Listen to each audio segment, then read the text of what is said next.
A Carol Bonomi, ela é pesquisadora do PAGU, né, o núcleo da Unicamp. Ela é educadora, ela pesquisa os temas sobre gênero, sexualidade, sexo, direitos sexuais e movimentos sociais. E ela também produz conteúdo para as redes sociais, né? E a gente conhece ela aqui, porque eu sei que vocês também conhecem ela, a gente acompanha ela, e é muito bom estar com ela aqui. Então, Carol, boa noite para você, seja bem-vinda aqui ao Farol Brasil, à Cultura Brasileira. Obrigada por atender o nosso convite e vir aqui para a gente conversar, trocar uma ideia aí sobre os temas todos que eu vim até conversando aqui com a nossa audiência e que a gente vai desdobrar melhor. Obrigada mais uma vez, boa noite. Imagina, olha, estou até cansada que a voz é tanto, fazendo tanta coisa esses dias por causa da repercussão do Felco, mas quero agradecer demais o convite, tá, Thalita, também te acompanho aí, agradecer também todo mundo, a audiência, espero que seja um espaço aí para a gente refletir sobre a dimensão que chegou, né, esse vídeo do Felca, como você estava falando antes, não é um tema novo, né? A gente, por exemplo, dentro do estudo de gênero e sexualidade, já tem muita gente que pesquisa os desdobramentos, né, os impactos da propaganda do mercado aí no que envolve crianças e adolescentes, né? E não é um tema fácil. Eu estava, inclusive, aqui vendo como é que eu vou fazer o roteiro sobre essa questão que estão chamando, né, de adultização, sexualização, como que vem de novo esse grande fantasma, esse grande monstro contemporâneo, citando o trabalho da Laura Lovercron, que é a questão, né, do pedófilo e da pedofilia. Que aí isso também cria também dimensões que a gente ainda tem que aprender a analisar, né? Mas tem esse lugar muito sensível que eu estava falando hoje mais cedo com algumas pessoas. Hoje também teve um vídeo do Thiagston, que também um grande amigo, adoro ele, e ele falou pontos muito cruciais também do vídeo do Felca, né? Do Felca, sobre essa concepção de infância, de adolescência, né? Quem está aí dentro das ciências sociais, a gente sabe que não há um conceito muito fechado. Que assim, por exemplo, dentro da discussão das teorias feministas, a gente teve muita contestação sobre a concepção de mulher, né? Essa categoria universal de mulher, entendendo essa multiplicidade de mulheres que tem dentro. Infância e também adolescência também entra nesse processo, que é uma construção social, que ela varia, né, entre localidade, classe social, processos de racialização entre o norte global, o sul global, né, e também ela é muito influenciada por vários fatores. Eu estava até pegando aqui algumas anotações de vários textos que eu já li, de aulas que eu já dei também, né. Criança e adolescente também são categorias que são informadas junto com a psicologia, junto com a psiquiatria. Sempre foram corpos aí de alvo de atenção. E a coisa muda muito aqui no Brasil a partir da promulgação do ECA. Então, ali a gente tem um reconhecimento pleno da criança e adolescente como sujeito de direitos. E aí isso também tem várias consequências, né? Quando você tem aí vários âmbitos, né, várias dimensões falando aí que essa pessoa, né, esse sujeito, ele se torna um sujeito de direito também, ele começa a virar alvo de outros aspectos da vida social, principalmente sobre o mercado. Estava falando, né, sobre a questão da década de 90, na década de 90, a partir do momento que se teve a dimensão, o que é o mercado para criança e adolescente, a gente vê crescendo muito. Então, eu não sei se todo mundo é da mesma época, mas lembra da propaganda da Parmalat, que tinha todas aquelas crianças vestidas de animaizinhos, né, e etc., como é que isso chamava atenção.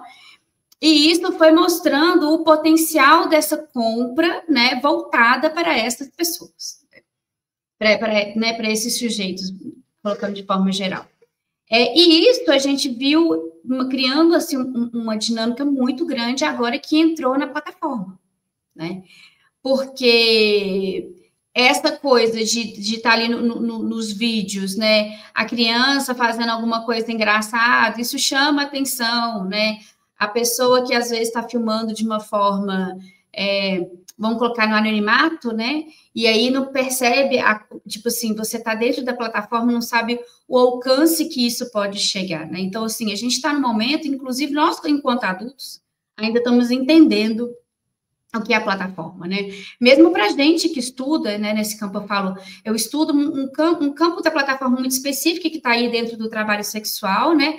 Mas aí que também tem várias outras questões, mas a gente ainda está entendendo o que é esse algoritmo, e esse algoritmo que ele não é dado.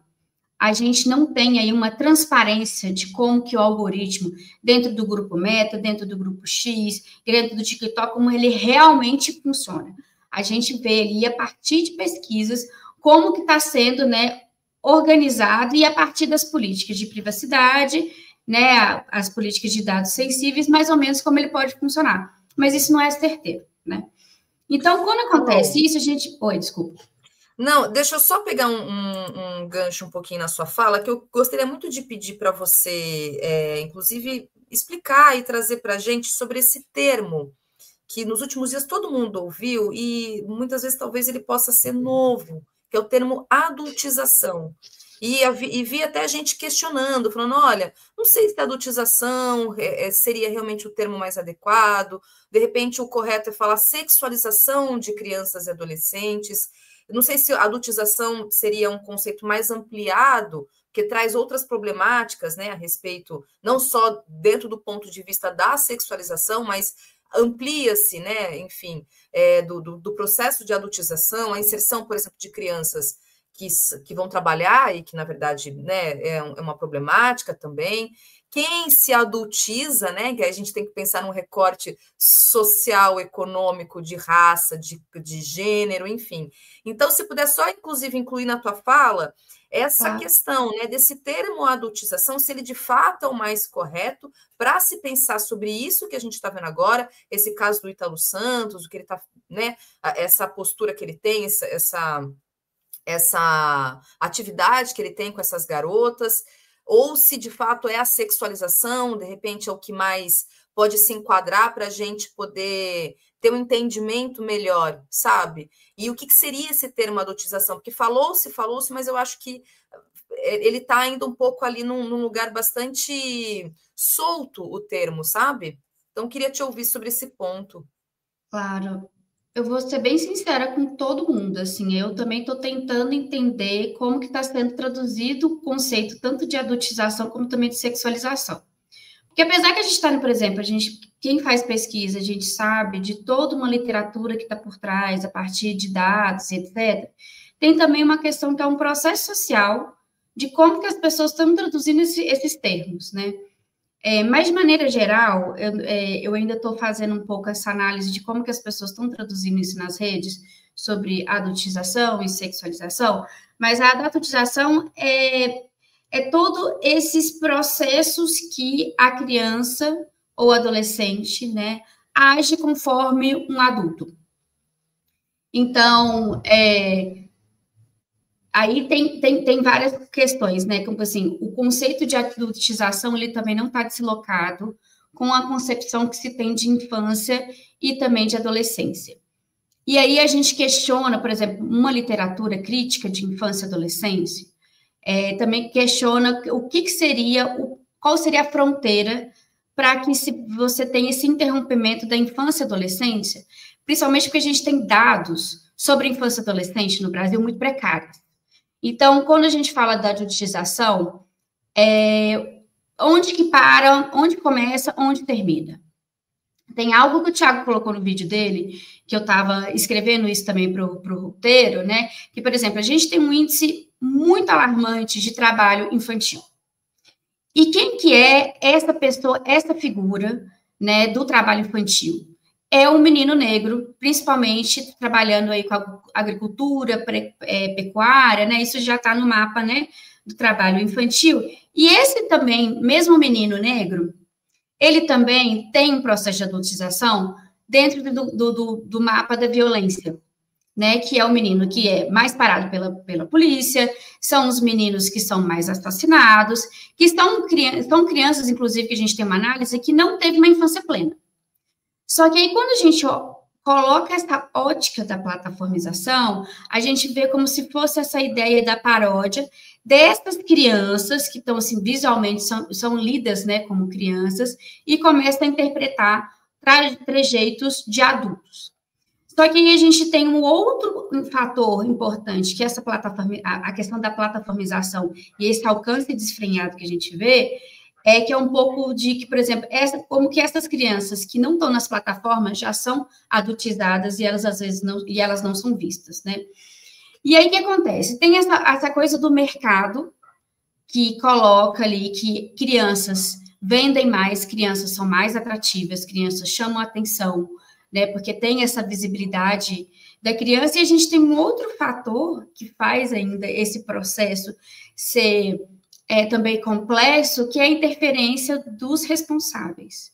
E a gente está falando de um contexto que aí eu me permito, assim, discordar de algo do vídeo do Felca, quando ele fala sobre famílias disfuncionais, alguns conceitos, inclusive, que alude também a um pouco de uma ideia de patologizar essas famílias, mas a gente está falando também de um contexto brasileiro que, principalmente por causa da desmantelização do trabalho, a gente, né, com os anos que a gente teve, com toda a precarização de trabalho, a desvalorização do CLT, a perda dos direitos trabalhistas e etc., e essa venda que se tem dentro da ideia de influência, como que você pode ganhar dinheiro nas redes, né? Isso vira algo atrativo e uma forma de famílias, muitas vezes, que não têm condições, conseguir, né, uma melhora e uma renda.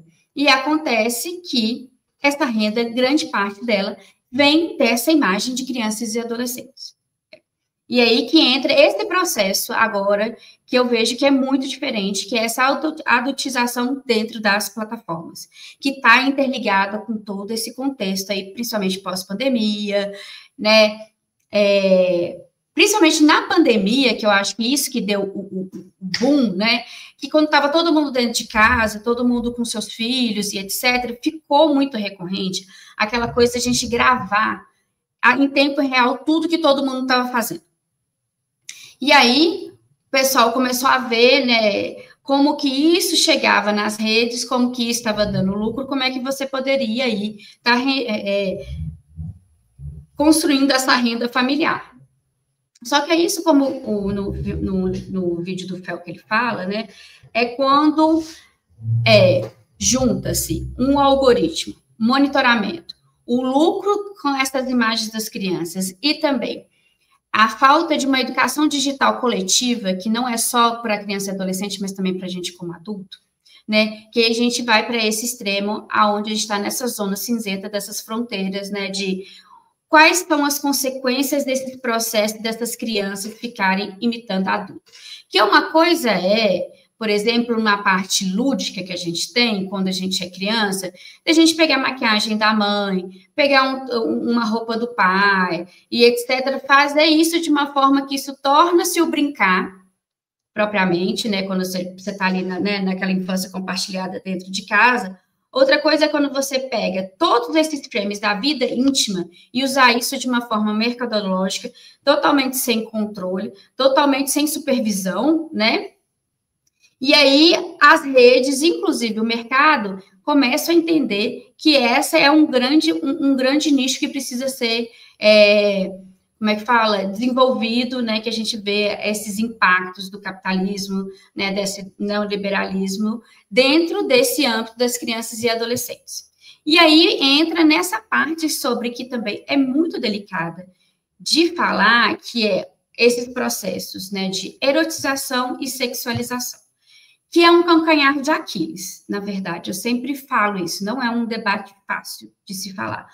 Porque a gente tem essa ideia sempre que a criança e adolescente é um ser imaculado. E a gente não pensa a sexualidade, por exemplo, como um processo histórico e contínuo, né, dentro da vida da pessoa, que não é só o performar, mas também dentro dos nossos corpos. E aí a gente precisa também ter esse diálogo de como que essa transformação corporal ela vai refletir nas suas relações sociais. Inclusive, quem me acompanha, assim, eu tinha iniciado, inclusive, uma série que foi muito pedida por amigas e etc., que está exatamente nessa articulação, Thalita, que eu até nomeei assim, minha criança e adolescente assistiu pornografia, e agora? Por quê? Você está ali com o celular na mão, não tem, eu que faço, né, etnografia dentro das plataformas de conteúdo adulto, o máximo que tem é um aviso, né, falando, olha, esse site para 18 anos e etc., e a pessoa clica e ela tem acesso. Qualquer busca ali no Google, de qualquer tipo de curiosidade, a criança e adolescente, ela vai ter acesso. Não é a mesma coisa, por exemplo, de um processo quem foi criada aí nas décadas de 80 e 90, que a gente tinha as locadoras, que tinha um espaço da locadora, que os vídeos ficavam ali tampados. As revistas, né, apesar de nas bancas, tinham algum adesivo para tampar, e o acesso vinha por um outro adulto, mas de uma forma, né, diferente, ou você pegava escondido do seu pai, ou do seu irmão mais velho, o tio, sempre através dessa mediação, para você ter o acesso. Então, assim, a gente coloca o celular na mão dessa criança e adolescente. Essa criança e adolescente, muitas vezes, tem curiosidade. Ela vai lá clicar e, muitas vezes, ela passa por esse processo também de querer reproduzir. E como você não tem essa conversa, tanto de o uso das redes sociais, né, e também sobre educação sexual, muitas vezes eles vão replicar. E isso se torna uma linguagem. Isso a gente vê muito com os adolescentes. Todo dia, na minha DM, tem pelo menos 10 professores me falando o que faz com os adolescentes que estão usando, por exemplo, o nude como uma linguagem afetiva, erótica e sexual, né? Como uma troca de...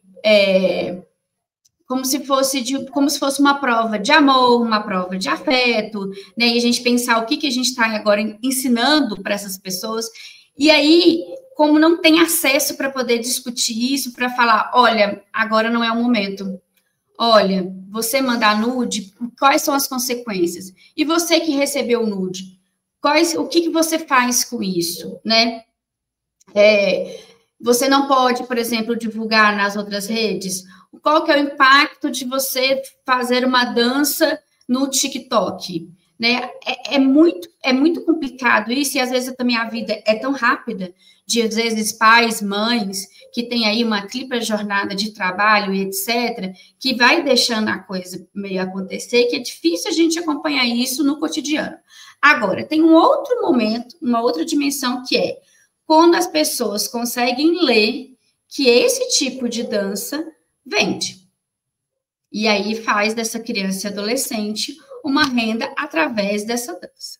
Né? E o público que está assistindo, né, Carol? Que também tem isso, que é um pouco do que o Felca trouxe, que a gente sabe que é um espaço, assim, muito propício para pedófilos.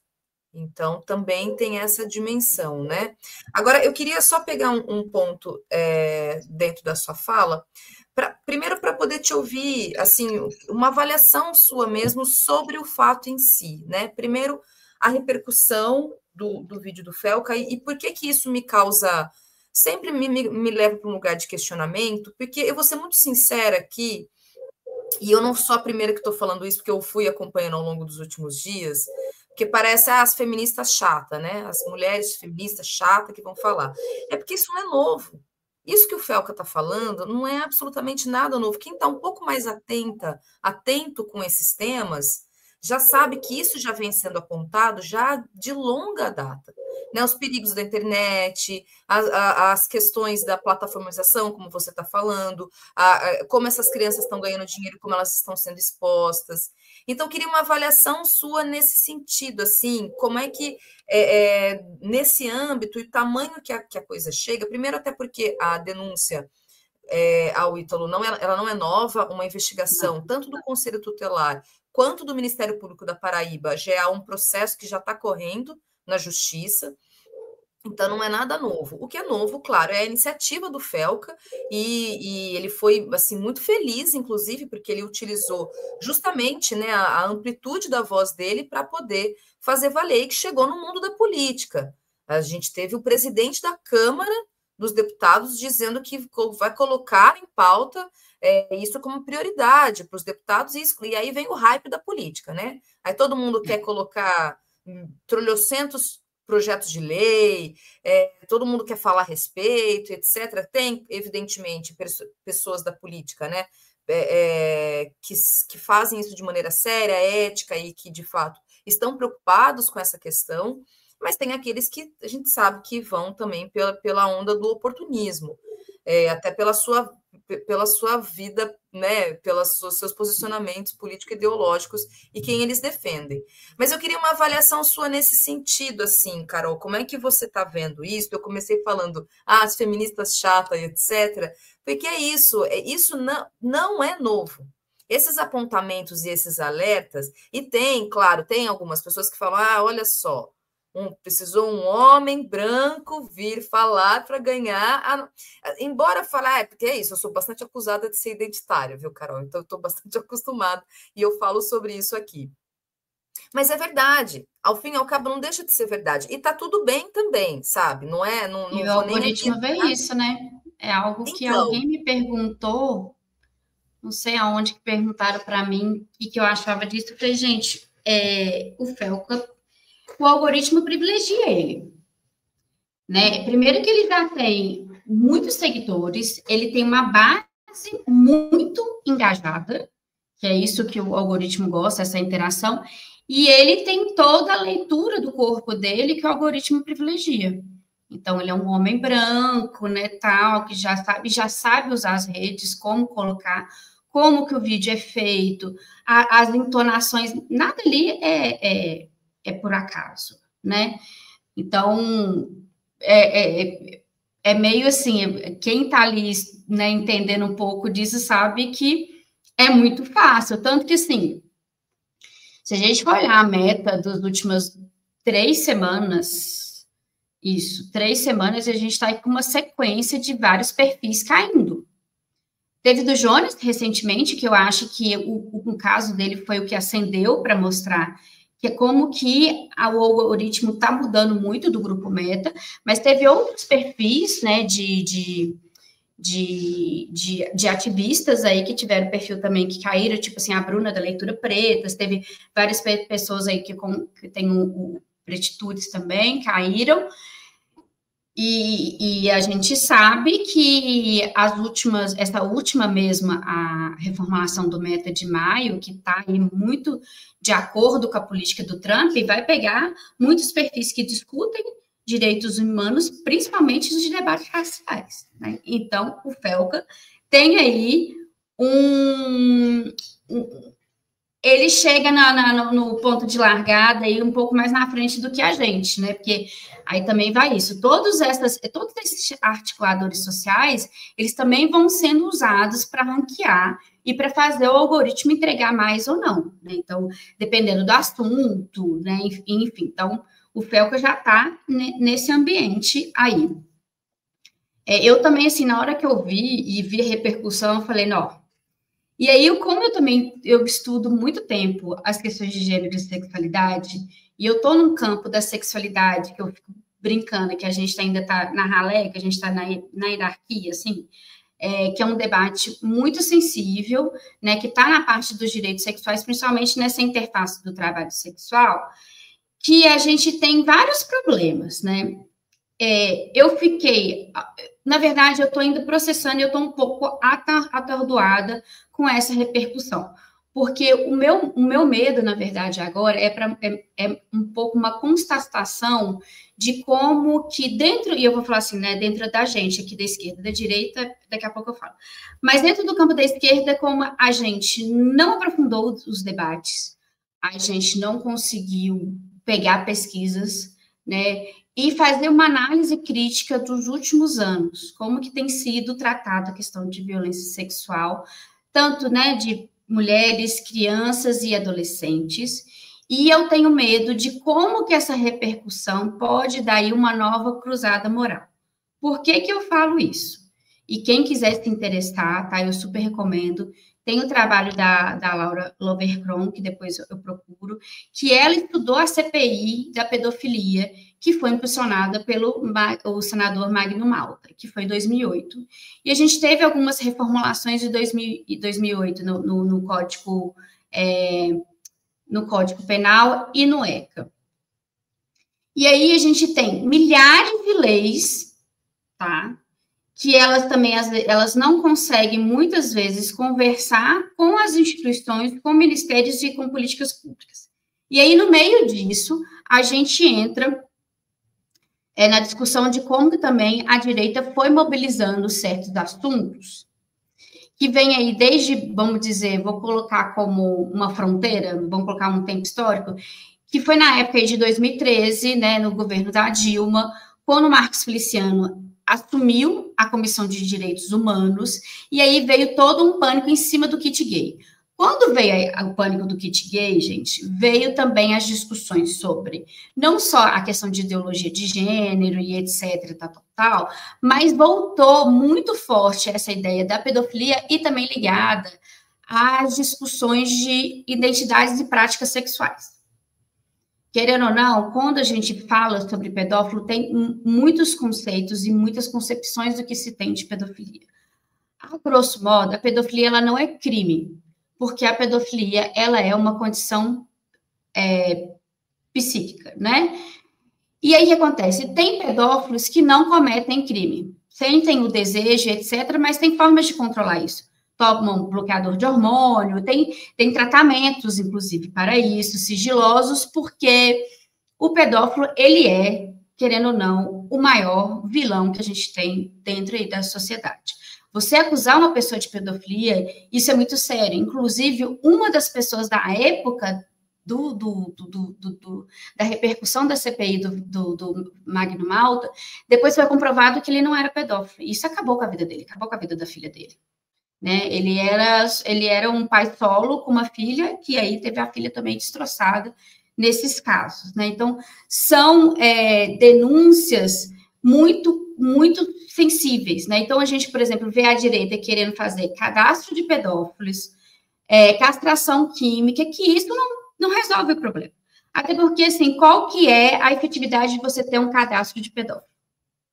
E a lei, tem uma específica que depois eu vou falar, que eu até brinquei com um amigo meu, que eu chamei de Minority Report, né? Eu não sei se alguém lembra desse filme aí, que tem o Tom Cruise, que inclusive, era uma inteligência artificial que previa a sua vontade, talvez, de fazer uma coisa ilegal, e aí já te prendia, né? E aí causa várias questões. Mas, por mais que isso é moralmente condenado, o desejo, mas se a pessoa não fez a ação, ela não é uma pessoa criminosa.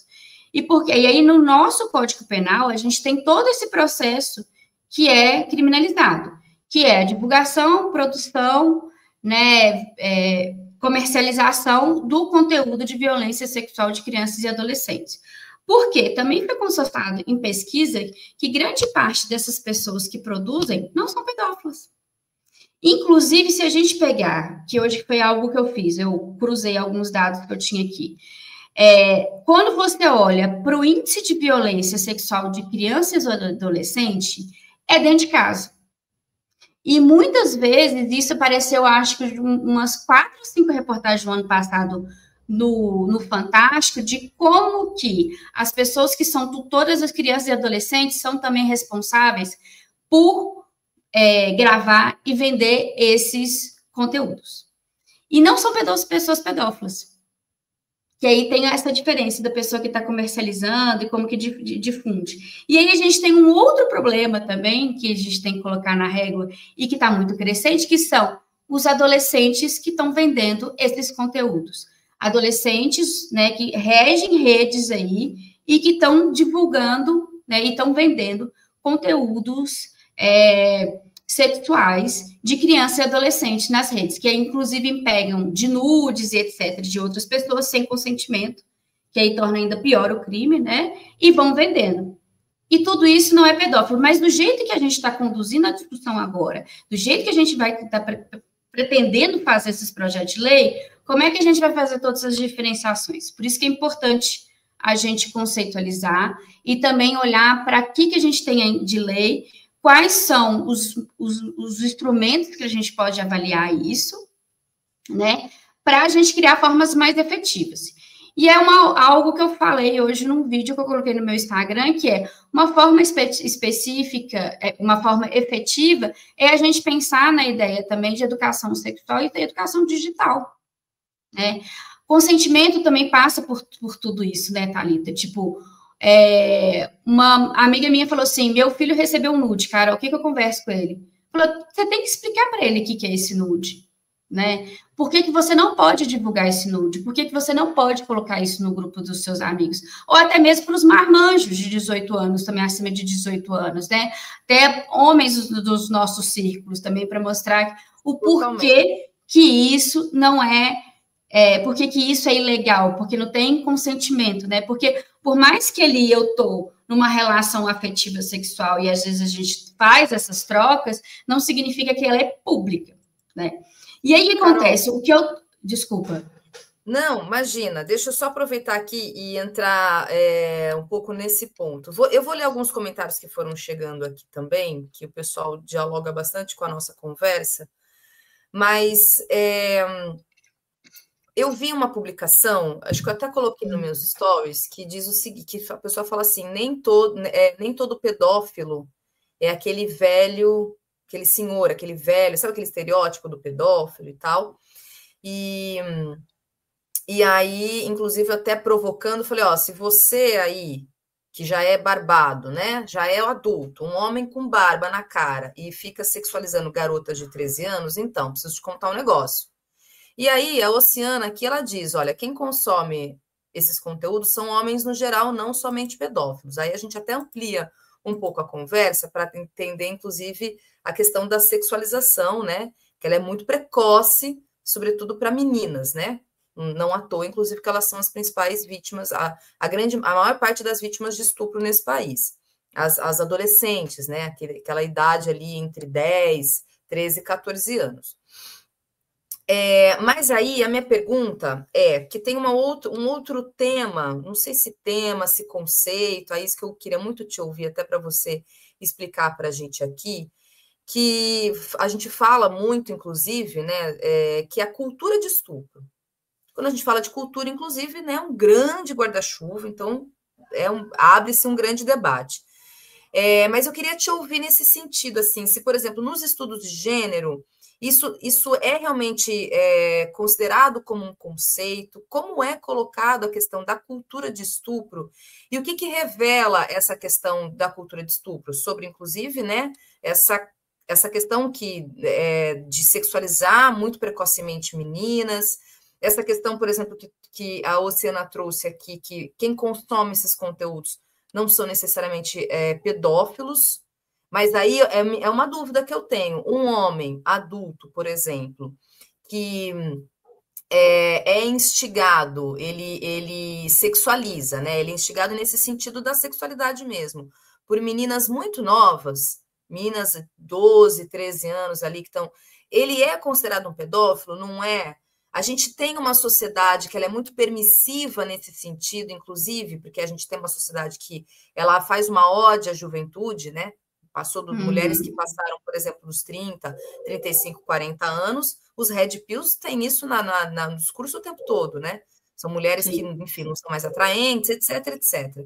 Mas a cultura de estupro, onde que ela está inserida dentro desse grande debate? E aí vou inserir só para deixar a coisa mais complicada para você mesmo, que tem um ponto que você trouxe, que eu acho importante, que a minha pergunta é se a esquerda, de uma maneira geral, ela ignora um pouco esses temas.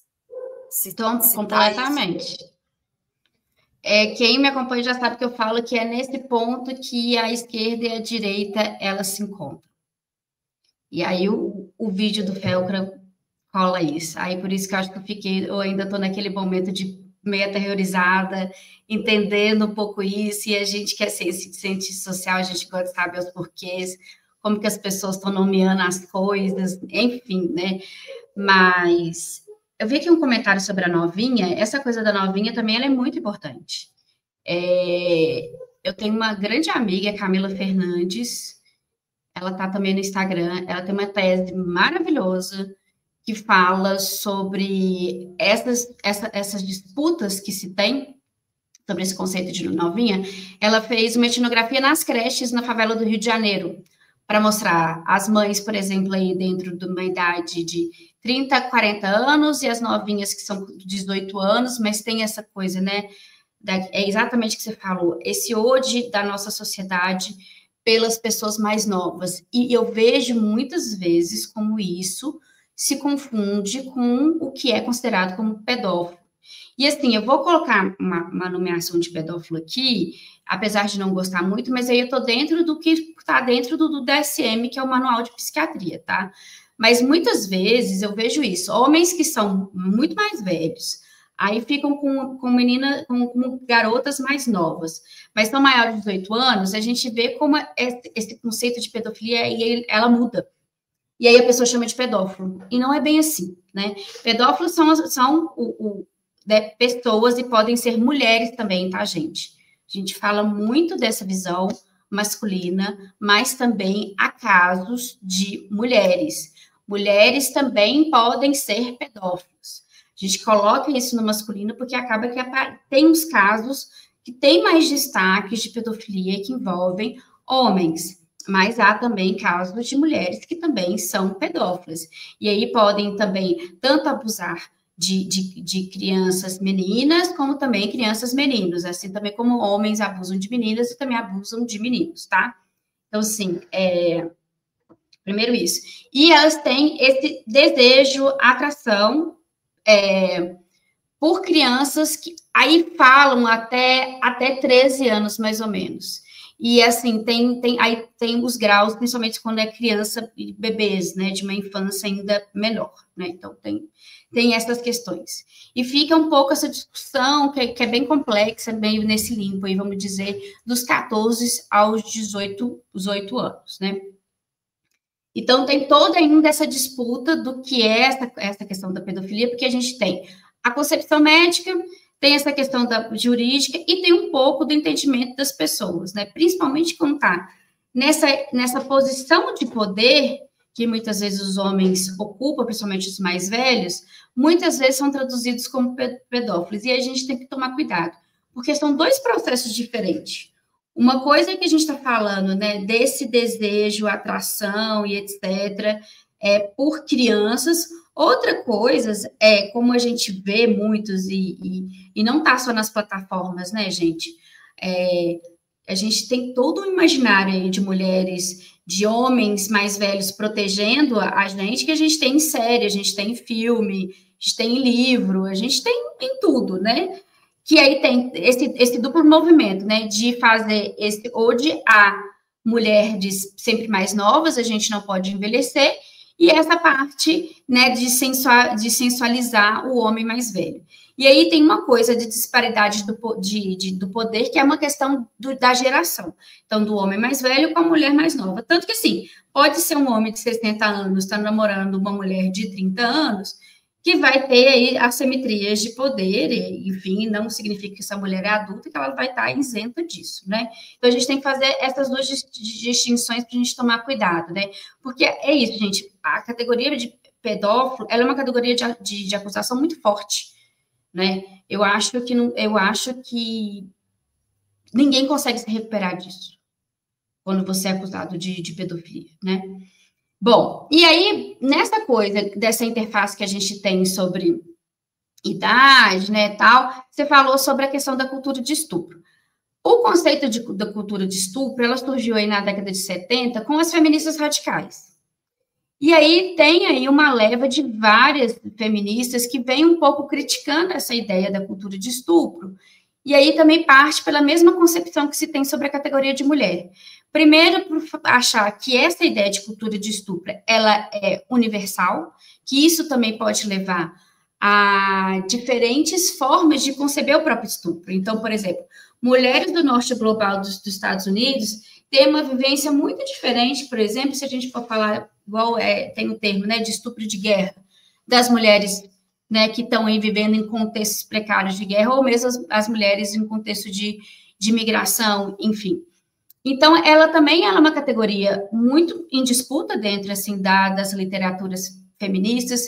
A gente tem aí uma gama aí de pesquisa, de pessoas também que já fizeram críticas sobre isso. Tem Angela Davis, né? Tem a Gay Rubin também para falar sobre a questão de como a cultura de estupro também, ela vai, muitas vezes, também considerar a prática de BDSM, né, que tem essa crítica, né, que falam que o BDSM, ele também é uma fonte de opressão, né, de mulheres usando aí o sexo, e aí só que o BDSM também, ele tem regras aí que não entra, apesar de usar essa ideia do prazer e do perigo, né, mas é de uma outra forma, então tem várias críticas nesses níveis dentro da teoria feminista. Mas o que a gente tem é processos sociais, políticos, econômicos que, vamos dizer, dá valor à violência contra as mulheres de uma forma geral, né? Então, a gente tem agora, recentemente, um mapa da violência que mostra os dados estão cada vez piores. A gente tem alguns avanços de algumas políticas, mas também falta uma articulação das políticas para que elas sejam mais efetivas. E aí eu quero falar uma coisa que é muito engraçada, né? Quando a gente vai falar sobre violência sexual e vamos nomear como cultura de estupro, porque nessas horas, por exemplo, que o Felca estourou com essa questão da plataformização, da sexualização e etc., né? Essa criança imaginada, ela é protegida. Essa criança imaginada, que essa, por exemplo, a direita quer proteger, né, que vai colocar PLs com o nome do Felca e etc., tal, que estão aí, né, com essas imagens, né, que causam comoção, que envolve essa parte do sexo, porque o sexo é isso. O sexo as pessoas têm medo, mas também falam o tempo todo, são os mesmos que querem que essas crianças, principalmente de 9 a 12 anos, que o pessoal, aí eu vou fazer o jabá da firma, das Minas, que soltou essa semana um relatório, de que crianças estão engravidando, são obrigadas a gestar, são obrigadas a parir, e elas não têm acesso ao aborto legal, que é um direito sexual reprodutivo que a gente tem desde 1940. Então, você vê que essa questão da proteção, né, da criança, do adolescente, nessa parte da discussão sexual, ela é muito seletiva, né? Então, assim, é mais fácil você criar essa imagem dessa criança e adolescente que você precisa proteger, que foi muito o que aconteceu na época da CPI, em 2008, com o Magna Malta, né? Mas você não garante o dia a dia da vivência dessa criança e adolescente. Seja para combater a violência sexual dentro de casa, e aí a gente não pode falar sobre educação sexual em nenhum outro âmbito, a proteção também nos outros lugares de sociabilidade dessa criança, que a gente sabe que tem um número alarmante dentro, por exemplo, de contextos religiosos, né? A gente não tem proteção e também discussões para a gente fazer esses debates dentro das plataformas, porque mesmo você ou eu, Thalita, se a gente for falar disso, a gente sofre ban. Direto, eu recebo ban, por exemplo, do Instagram, e não só eu, várias outras pessoas que são educadoras também. E até isso a gente também tem que botar na discussão sobre a regulamentação das redes, né? Então, aí, o que acontece? E por que a esquerda, a gente como esquerda, a gente tem que tomar cuidado na hora que a gente vai discutir isso? Porque essa imaginação que se tem construída pela direita da criança e adolescente, ela é usada exatamente para usar como um mecanismo para que a gente perca direitos sexuais e reprodutivos. Se a gente não conseguir fazer um debate bem aprofundado, sem medo, de todas as contradições também que existem dentro dessa discussão sexual, a gente vai entrar numa CPI de pedofilia 2.0 muito pior. Porque agora a gente está mediado com a plataforma. E a gente tem que lembrar, por exemplo, grupos como o do Nicolas Ferreira estava aqui, eu que sou de BH, né? Estava aqui em Belo Horizonte, reunido com o Grupo Ameto. Então, assim, essa pessoa que está querendo aí agora, né, o Nicolas, a Damares, etc., que estavam aí agora querendo fazer coisas, né, para as plataformas, estavam com as plataformas, estavam ali, né, inclusive difundindo fake news, difundindo informações completamente erradas, por exemplo, do aborto legal, que acham ok uma criança de 9 anos gestar, né, ter o Carol, fruto da sua própria violência. Então, a eu gente tem que acho tomar muito cuidado com essa armadilha, sabe, Thalita? Eu acho que é esse o medo que eu tô nesse momento, assim, tipo, meu Deus, a gente precisa não, olhar isso com calma. perfeitamente.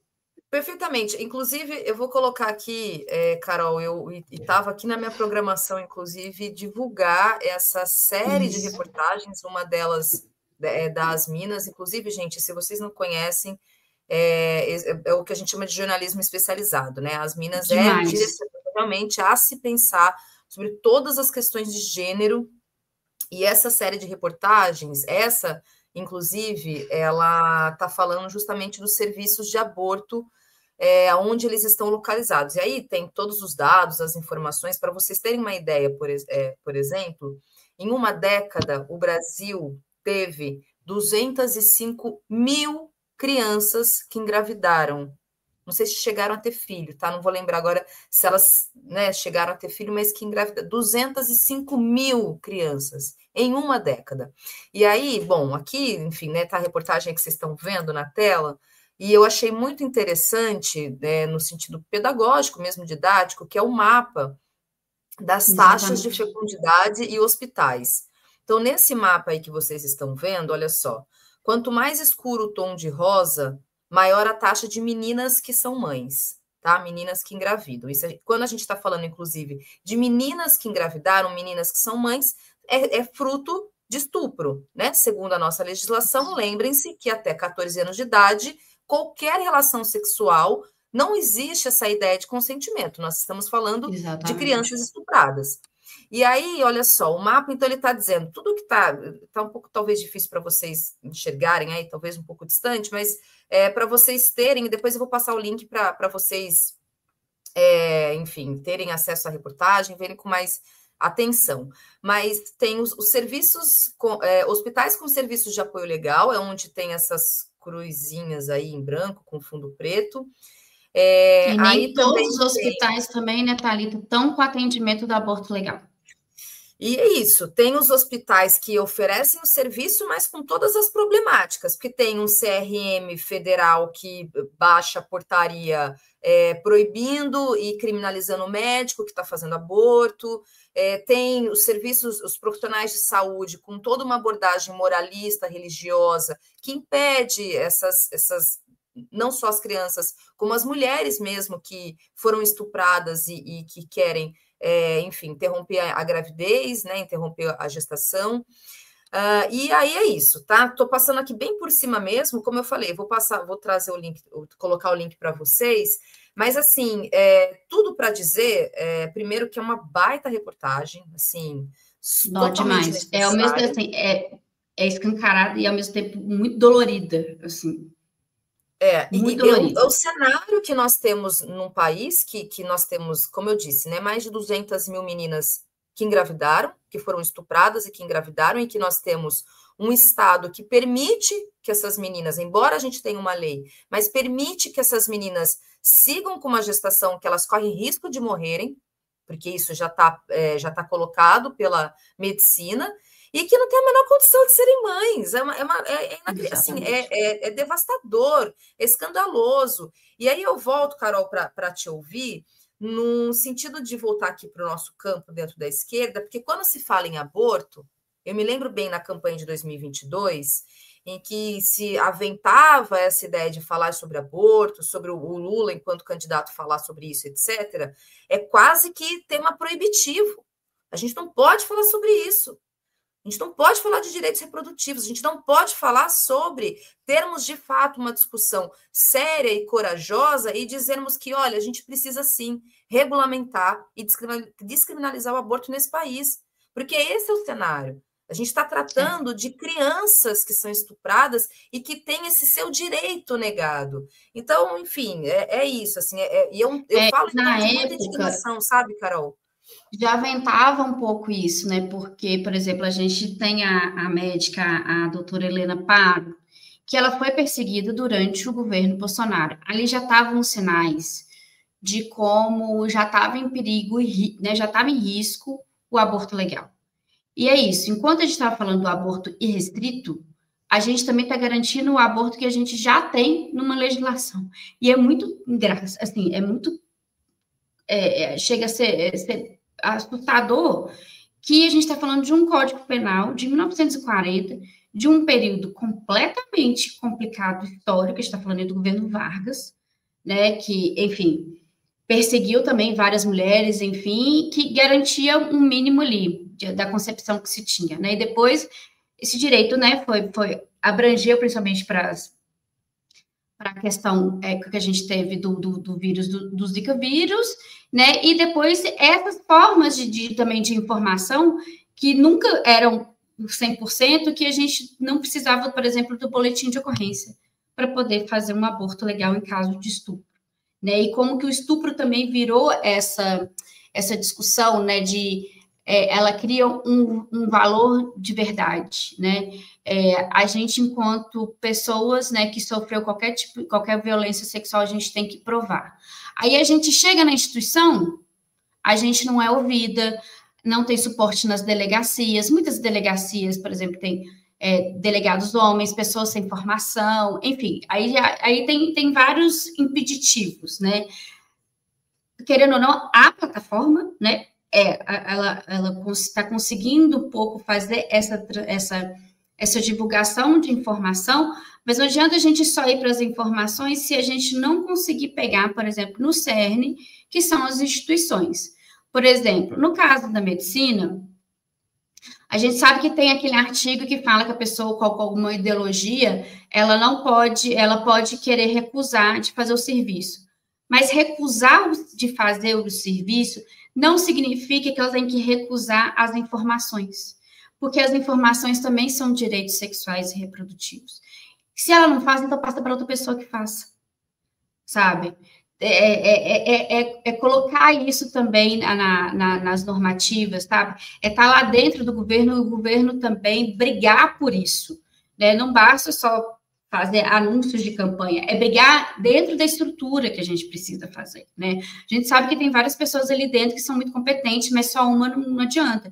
Se você não tiver isso muito bem estipulado, fica difícil. Então, se a gente já está nesse cenário muito complicado, agora eu fico imaginando como que a gente vai pautar a questões que envolvem a violência sexual nesse mundo plataformizado, se a gente ainda não tem também, vamos dizer, mais formação, né? Então, aí a gente precisa fazer um exercício, igual como a gente faz quando a gente está dentro do movimento feminista para fazer sobre aborto, para também entender essa multiplicidade que é a plataformização. Então, pessoas que trabalham no meio, pessoas que estão pesquisando o tema, quais são os dados que a gente tem, porque a gente tem muita pesquisa, né, nesse sentido, as pessoas também que são especialistas, pessoas que estão aí em atendimentos comunitários, que a gente vê muito, né, quando essa ausência de Estado também produz alguma coisa, então a gente tem vários coletivos feministas que dão assistência para essas pessoas,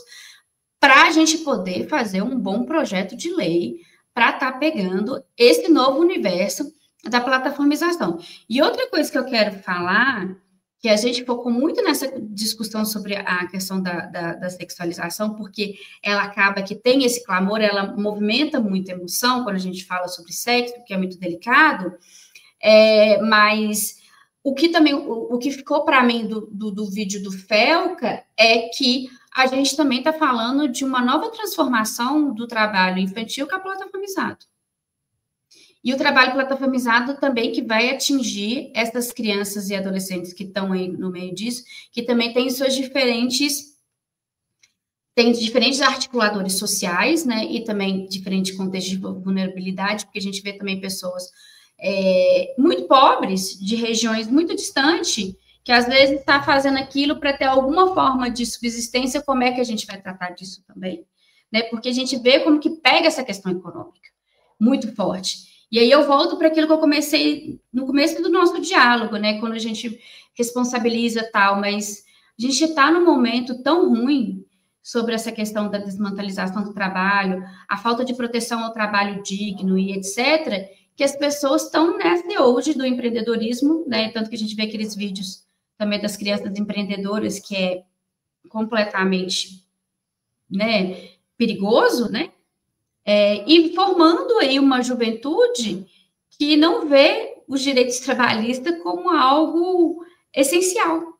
Por quê? Porque os trabalhos formais estão cada vez mais desvalorizados. Então, essa questão econômica leva a gente também a contextos, né, de vulnerabilidade que às vezes colocam dentro, é alguma coisa que eu falo, né, dentro de um leque de trabalhos informais e precários, aí a pessoa vai pegar o menos pior para poder estar fazendo sua vida. Que é muito complexo, né? Muito. Olha só, eu vou ler os comentários, então, aqui que foram chegando enquanto a gente conversava. E aí, Carol, pode me interromper aqui, de repente, se você quiser complementar, fazer um comentário em cima, pode ficar à vontade, tá? Aqui também, Zoia Cides, uma coisa que me preocupa são esses coaches mirins que até falam que estudar não serve para nada, que é um pouco essa que fala é isso final que eu falei. Carol, né? A Oceana falando aqui, né? Trabalho infantil no YouTube, e aí ela complementa. A Gi, do Lucas Neto, também era bem criança quando começou no YouTube, agora ela deve ter uns 16, 17 anos, continua muito novinha, né? A Gi não foi erotizada, mas adultizada. E a gente tem também vários casos, né? Porque assim, a gente está falando do YouTube, mas se a gente for olhar também vários processos aí de atores e atrizes mirins, é também nessa mesma chave, né? É que isso já é tipo um trabalho que está aí nessa coisa da mídia, mas é um trabalho bem informal e precário, que é diferente, por exemplo, quando a gente está ali falando de atores e atrizes mirins. Tem muita gente que problematiza e questiona a própria exposição de crianças como um todo, assim, no geral. Pegar o exemplo da Maísa, né, que é essa criança que cresceu na televisão. Muita gente questiona, ou vídeos que viram memes, por exemplo, que todo mundo ri, que acha engraçado as coisas que as crianças falam e fazem. Tem muita gente que olha para isso com cuidado, trazendo assim, um olhar um pouco diferente que para além da comédia, do engraçado, do etc, né? Então, é algo que está colocado. E bom, não que não existe formas também da gente, por exemplo, né?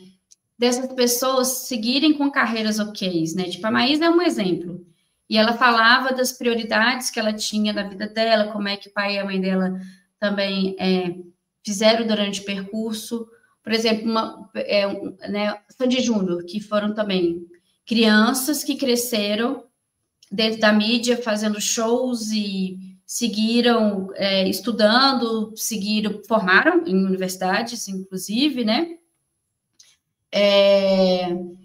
Então, você tem, acho que, formas também pedagógicas e priorizando o bem-estar, autonomia, né, também, né, da criança e do adolescente, nesse caso, for para seguir essa carreira, porque às vezes tem criança que vai querer. Mas aí a gente tem que pensar, isso é uma coisa genuína ou porque está vendo a filha de fulana de tal sendo influencer e querendo replicar? Porque quando a gente é criança, a gente quer replicar aquilo que a gente gosta. E aí precisa dessa mediação de uma pessoa que é adulta para mostrar ali os limites, explicar e etc. E aí que eu acho que é o mais difícil, Thalita, que é muito difícil hoje a gente fazer a separação do presencial com o digital. Não é igual a nossa época, que a gente falava que a gente ia entrar na internet, que a gente esperava meia-noite na internet de escada, e você entrava na internet e realmente tinha um momento de você sair e você encontrar no final de semana com seus amigos. Não, a internet é ali o tempo todo, inclusive na nossa vida, o tempo todo a gente está. É o WhatsApp o tempo todo e etc. Então, mesmo a gente que acompanhou, né, todo esse desenvolvimento tecnológico, até mesmo a gente tem essa dificuldade de fazer essa separação, né? Então, também para transpor isso para criança, para adolescente, também é difícil, porque os influencers, não à toa tem esse nome, eles também causam influência na gente, né? Então, muita gente cai em golpe de influência. Olha aí o que aconteceu com a Beth, com a questão da Virgínia, né? Você acha que criança e adolescente também não vai? Então, tem toda essa construção coletiva que a gente teria que fazer, né, de pensar o digital enquanto algo educativo, né? E aí, pensando muito que muitas mães, né, indígenas falam que para criar uma criança a gente precisa de uma aldeia, né? É isso que a gente precisa replicar, a ideia da educação sexual e digital também, inclusive para nós, porque tem muito adulto também que não sabe o que é educação sexual, né? E a gente também não sabe de um jeito, né, também como dialogar e tornar esse processo educativo e colaborativo entre todos, né, e todos, do que essas fronteiras do digital, né? O que leva as pessoas a se tornarem influencer? Quem são as pessoas que eu estou seguindo? Né? O que elas defendem? Essa informação que ela passou, ela existe? Ela não existe? Quais são os canais que eu posso checar as informações, né? O que ela está querendo dizer com aquilo? Onde é a fonte daquela pessoa? Até a gente falta um pouco desses questionamentos também. Se a gente também está faltando, para as crianças e adolescentes ainda é mais complicado. Ainda mais que você está ali o tempo todo com o celular, o amiguinho fazendo aquilo, você vendo os stories e isso, e etc, tal. Então, tem todas essas fronteiras que são muito complicadas, né? E aí, eu acho que um primeiro passo, antes mesmo de criar qualquer lei, etc, é pensar em programas e campanhas educacionais abrangentes para todo mundo, né? Não só. Inclusive, para a gente poder conseguir orientar melhor as crianças e adolescentes também nesse processo. É isso. Não adianta, nada assim. A gente tem uma ideia muito geral de que tudo se resolve com lei. Tem muita gente do campo do campo do direito que diz, inclusive, que quando tudo deu errado, é por isso que precisa criar lei. Eu tenho uma colega que é professora de direito penal e ela diz isso. Ela fala: uma sociedade que tem muitas leis é uma sociedade que está dando muito errado, tá? Você tem que pôr lei para tudo. Por quê? Porque não tem educação, porque não tem. É isso. A lei ela é um aspecto para tentar resolver um problema ou amenizá-lo, mas o resto. E todas as leis também têm consequências. A gente tem exemplos tão práticos disso, né? A gente sabe o que é a criminalização das drogas, a gente sabe o que é a produção, o que é a produção da lei de criminalizar o aborto também produz. Então, a gente vai criar mais leis? Como é que a gente vai fazer isso, né? Por isso que a gente tem que... tem algo que uma grande amiga minha, a Stephanie Lima, ela trabalha no Internet Lab, que ela estava falando sobre agora os conceitos da ONU, que a conexão e a tecnologia, eles também estão virando direitos. Então, se isso está virando direitos, isso também tem que entrar aí dentro de políticas públicas, né, para que isso seja difundido para todo mundo, né? E é nesse momento que eu acho que o vídeo do Felca fala muito mais sobre essa questão da sexualização e etc., que fala exatamente o ponto de encontro da falta que a gente tem, tanto de efetivação de políticas sexuais, reprodutivos, né, de proteção de gênero, etc., e a falta de educação sexual, como também a falta de regulação das redes sociais, educação digital, né, e a articulação que a gente deveria que ter em todas as instâncias aí, pensando na sociedade. Acho que o vídeo dele fala muito mais sobre isso do que, às vezes, esse pânico que dá, até da forma que ele narra, né, de colocar o conceito de adultização, sexualização, pedófilo, etc., que são problemas, mas que, assim, a gente nas ciências sociais, a gente estuda isso todo como um processo social, isso são coisas que sempre existiram, e é isso que eu falo, como sempre existiram, já tiveram um monte de lei e não resolveu. A gente está ainda com um número ainda mais crítico de violências. E aí, o que a gente vai fazer agora? A gente já tem um monte de leis, essas leis já existem. Então, quais são as formas que a gente precisa para estar mudando esse cenário, né? E isso passa principalmente, só para concluir, por uma disputa bem rígida e, assim, radical do sexo. E aí eu indico o livro, o artigo que eu sempre digo da Gayle Rubin, que ela fala, né, pensando sobre sexo, que ela fala exatamente sobre isso, que a gente tem que pensar numa política radical do sexo, né? Para a gente, mostrando também como que a sexualidade, ela é um motor muito importante na nossa sociedade, né? Ela vai coordenar, ela gesta corpos, ela vai gestar política, né? A gente vê como exemplo como que a direita consegue articular muito bem isso, né? E aí a gente tem que pensar nessas formas democráticas, consensuais, que não diz respeito como a pessoa está fazendo sexo, enfim, mas a qualidade dessas relações, né? Garantindo o bem-estar aí de todo mundo. Carol, eu só ia dizer, na verdade, que tem uma ideia muito de senso comum que fala, mas essa lei não resolve nada, mas a lei não resolve mesmo, gente. Tem muito essa ideia de senso comum, mas fala-se muito em relação a Maria da Penha, né? A Lei Maria da Penha não resolve nada, mas é que, né, não é necessariamente para resolver. Existe um problema da sociedade, a violência de gênero, a violência doméstica, no caso da Maria da Penha. Então, a lei ela vem ali só para tentar regulamentar de alguma forma e punir, né?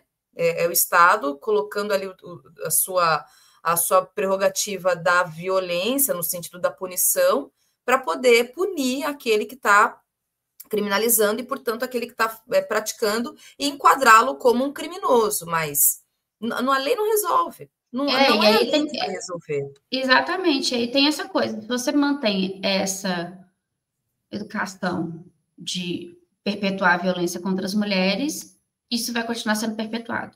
E também uma coisa assim, a gente não pensar na punição propriamente dita. Outra coisa que falta é a ressocialização dessas pessoas. Eu tenho amigas que trabalham, né, com grupos de ressocialização de homens de Maria da Penha. Não é um trabalho fácil, não é um trabalho divulgado, não é um trabalho que tem destaque, e é um trabalho essencial para a gente continuar fazendo. Que às vezes, muitas vezes, a gente, como feminista também, é o nosso calcanhar de Aquiles. Que a gente fala muito sobre antipunitivismo e etc. Mas quando a gente fala sobre antipunitivismo, é também nesses contextos, né? Que também deveria ser uma política muito mais instituída. Isso aí. O que mais aqui, gente? Olha só, o Bolcheveg dizendo, te acompanho no Instagram, sou teu fã, Carol. Obrigada. Também aqui o Romualdo falando sobre o Felca, né? Na minha opinião, ele acertou antes nas bets também. Fácil, achei forte. Esse tema é polêmico para o algoritmo. Ele tem privilégio por N fatores, mas acertou a forma e o conteúdo. Aqui, gente, estou deixando para vocês, para quem não acompanha, não segue a Carol, acompanha a página dela, tá? No Instagram, ela tá no X também, mas estou divulgando no Instagram porque tem os vídeos e aí outros temas não vai dar tempo porque a conversa rendeu, mas eu quero muito já deixar, inclusive, aqui o convite aberto para você voltar e a gente tratar da questão da pornografia, porque eu sei que é um tema que você aborda muito bem, e quero falar sobre a questão da prostituição também, porque eu sei que é um tema polêmico. Eu vou muito na direção do pouco que eu te acompanho, assim, dos teus textos e tal. Eu não li a sua dissertação inteira, mas eu sei que tá dentro, né, dessa discussão.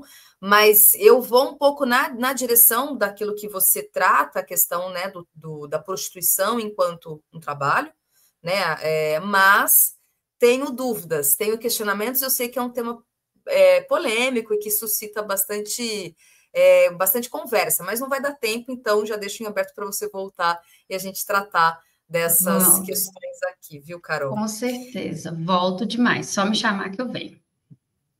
O Chapolin Comuna falando da castração química, a Carol já disse que isso é uma questão, gente, que não adianta, não resolve. O estupro não é uma questão do órgão sexual, é uma questão cultural, né? Uma questão, enfim, que ela é muito mais complexa. E há várias formas de você estuprar alguém, gente. Sim.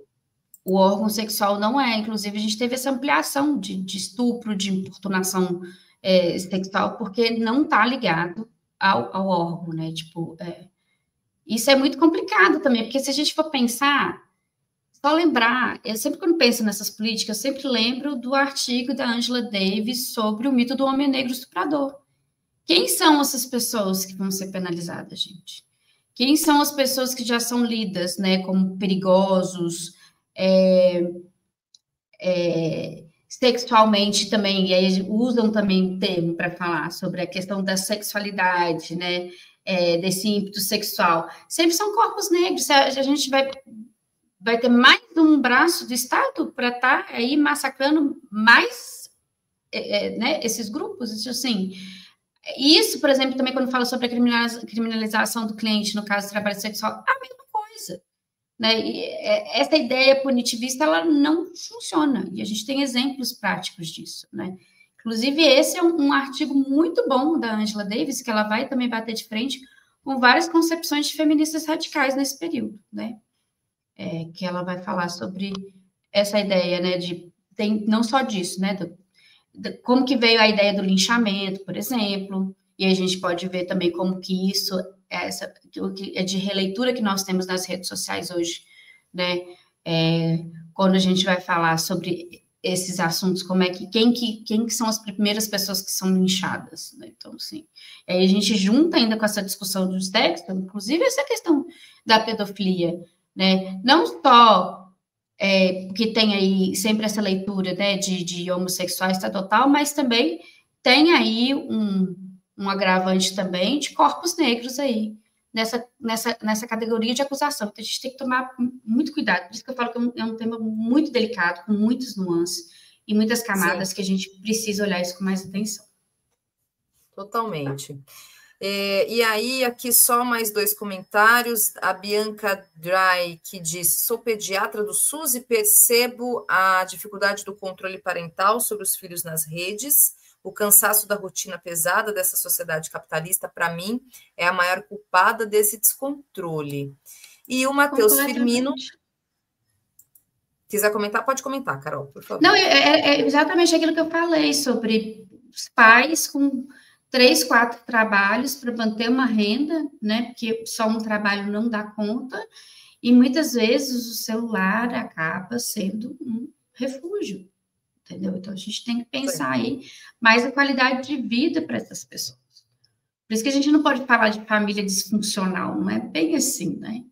Isso diz muito sobre classe. Totalmente. Às vezes a mãe tá na 3ª jornada do dia, gente. Pensa. Eu não sou mãe, mas eu fico imaginando. Eu que não tenho filhos, enfim, né? Fico imaginando ter que ficar pensando nas atividades, além das atividades profissionais. Eu estudo, eu faço pesquisa também, porque eu estou na área acadêmica, e eu também tenho os serviços domésticos em casa. Pensa. Exatamente. Agora imagine isso com filhos. É uma coisa...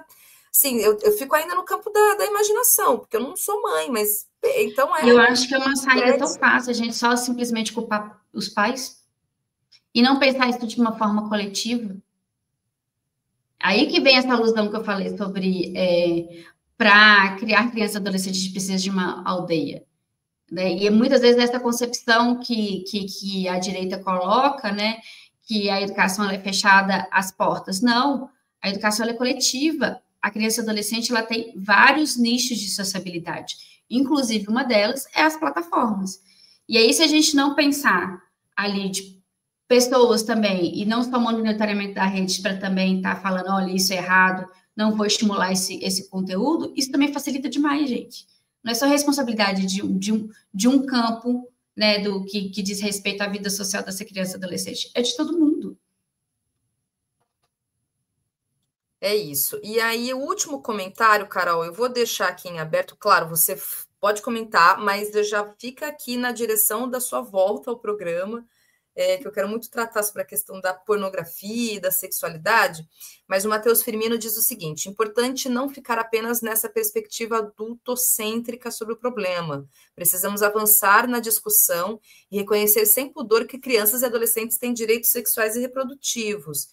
E pensar nessa questão da sexualidade em todas as fases da vida, né? E é um assunto, eu sei que é um assunto bem delicado, bem sensível, então eu vou passar a bola para quem entende aí, Carol, e já deixo aqui, porque esse é um assunto que eu acho que leva tempo, então já fica para uma nossa próxima conversa. Quem tiver interesse, tá lá no meu feed do Instagram, estava com essa série, né? Minha criança e adolescente assistiu pornografia agora, que eu tô falando por fases. Semana que vem vou retomá-la, agora que eu consegui voltar com o meu Instagram de uma forma, né, mais assídua. E é isso, assim, teve gente falando assim, tem que aumentar a idade da criança para fazer da adolescente fazer sexo.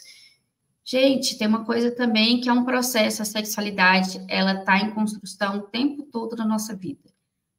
Em cada estágio, como deve ser, mas chega um momento aí com 16, 17 anos que as pessoas começam a descobrir toques, descobrir beijos, vão querer transar, sentem tesão. Então, como é que a gente pode dialogar exatamente para que esses direitos sexuais e reprodutivos, que estão garantidos no ECA também, sejam plenos? Não à toa, por exemplo, a gente tem a PrEP, né, que é a profilaxia para exposição ao HIV, que ela já é disponível para adolescentes a partir de 15 anos, exatamente para ver esses direitos ampliados. Então, a gente também não pode ter essa ideia imaculada que esses adolescentes não estão fazendo sexo, gente, porque esses adolescentes estão fazendo sexo, e muito, estão fazendo de forma desprotegida, né? Então, a gente precisa pensar sobre isso, falar mais sobre o uso de preservativo, quais são as tecnologias que a gente tem disponível nos postos de saúde, preparar essas pessoas para estar falando com os adolescentes e preparar a gente nos nossos moralismos que a gente tem, né? Para estar falando com esses adolescentes, porque adolescente não vai deixar de fazer sexo. Essa é a verdade, né? Exatamente. Então, sim. Aquela campanha da Damares Alves, quando foi lá secretária, como é que era? Uma campanha não, para adolescente, falar não, era alguma coisa que você falou assim, como é que fala? Tem um termo, agora eu esqueci até. Eu não vou lembrar agora, se alguém lembrar, e pode falar no chat, mas era algum programa para criança. É tipo do Escolha Esperar, que é tipo não fazer sexo. Eu falei, gente, isso assim, que coisa maluca, da onde que a coisa mais beneficente que tem. Isso. Mas aí a gente tem que falar, a gente está falando assim de uma idade a partir de 15 anos, a gente não está falando de criança de 12 anos. Claro, exato, tá? Exatamente. Apesar que com 12 anos também tem criança que começa a querer aprender a beijar, que aí é um outro assunto, que também a gente tem que saber conversar sobre isso. É isso. Carol, então já, falando pela terceira vez, tá? Volta, porque esse é um tema que acho que requer bastante tempo, e falar sobre a questão da prostituição, porque esse é um outro tema bastante delicado e que divide muito, mesmo a gente dentro do campo da esquerda, divide muita opinião.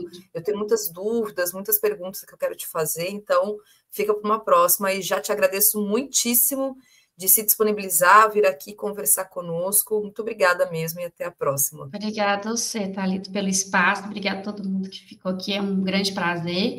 Me chama que eu volto. Vamos aí também desbravar assuntos complicados, senão a gente não consegue avançar, né? A gente precisa debater sem medo. É isso. Obrigada, Carol. Até a próxima. Beijo. Tchau.